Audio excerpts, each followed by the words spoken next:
Salut à toi, bienvenue dans cette nouvelle vidéo. Aujourd'hui, je vais te montrer comment tu peux générer plusieurs images sur ChatGPT en utilisant un compte gratuit. Alors, dans la vidéo précédente, je vous ai dit que je vais vous montrer comment le faire. Donc, dans cette vidéo, je vais vous montrer ça. Restez jusqu'à la fin pour savoir comment le faire et aussi avoir l'astuce pour pouvoir générer des images constantes en utilisant la stratégie que je vais te donner aujourd'hui. Parce que il peut y avoir un problème lorsque tu vas vouloir utiliser le même personnage dans plusieurs scènes différentes. Je vais te donner la solution dans cette vidéo. Lorsque tu es un utilisateur gratuit de ChatGPT, tu as tout simplement la possibilité de générer au maximum 4 images par jour. Ça peut te poser des soucis lorsque tu vas vouloir générer plusieurs images pour réaliser une courte vidéo parce que tu as juste la possibilité de générer 4 images au maximum par jour. Ici, vous savez que pour créer un compte sur ChatGPT, vous avez tout simplement besoin d'une adresse email. Alors que lorsque vous avez une adresse email, vous pouvez créer un compte gratuit sur ChatGPT. Et lorsque vous avez un compte gratuit sur ChatGPT, vous pouvez générer 4 images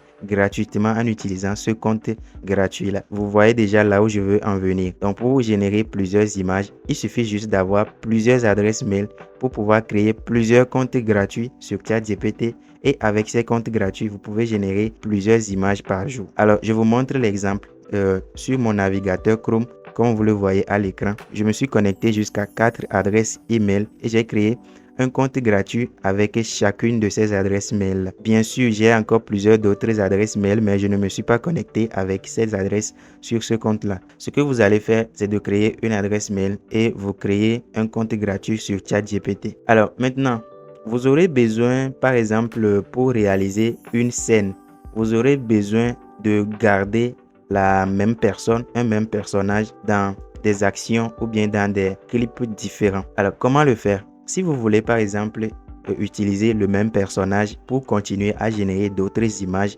dans un autre compte, ce que vous allez faire, c'est de tout simplement télécharger une image. Après avoir généré le personnage dans un compte, vous téléchargez une image de la personne que vous allez importer dans une autre discussion.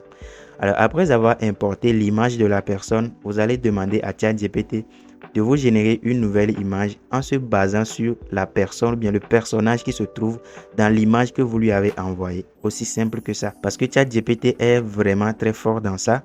Je vais vous montrer un exemple.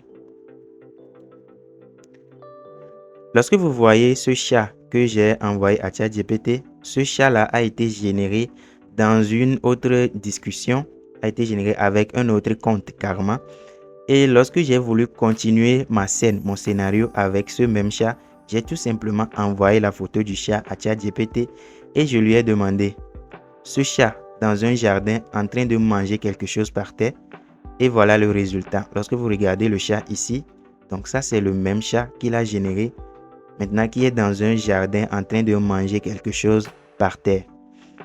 Donc, ça c'est déjà suffisant pour continuer la discussion. Vous allez voir, je lui ai demandé de me générer.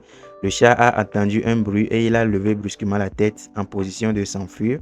Donc, vous allez voir, ça c'est l'image. Et donc, j'ai demandé plusieurs scènes et vous allez voir que ChatGPT a gardé le même chat dans chacune de mes images. Alors, cette astuce marche lorsque vous utilisez ChatGPT sur un ordinateur. Mais lorsque vous êtes sur votre téléphone portable, ça va être un peu plus compliqué, mais ne vous inquiétez pas, c'est tout à fait possible de le faire. Vous pouvez changer de compte lorsque vous utilisez la version web de ChatGPT.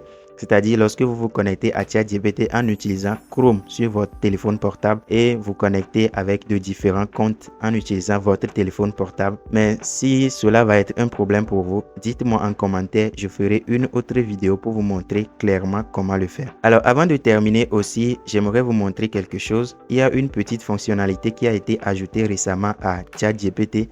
C'est tout simplement la fonction Library, comme on le dit en anglais. C'est bibliothèque. Lorsque vous avez bibliothèque, ici vous cliquez sur bibliothèque, ça va vous montrer toutes les images que vous avez générées, peu importe la discussion dans laquelle vous l'avez générée. Donc ça va vous montrer les images que vous avez générées dans n'importe quelle discussion. Donc ici, lorsque je clique sur librairie, vous allez voir, ça c'est toutes les images que j'ai générées en utilisant ce compte. Donc peu importe la discussion, toutes les images vont se regrouper ici. J'avoue que ça va être vraiment utile parce que lorsque vous avez une discussion, vous générez des images dans la discussion, ça va devenir vraiment très embêtant de venir fouiller dans la discussion pour retrouver les images que vous avez générées. Donc, cette fonctionnalité de bibliothèque qui a été ajoutée, je pense que ça va être vraiment très utile. Pensez à vous abonner.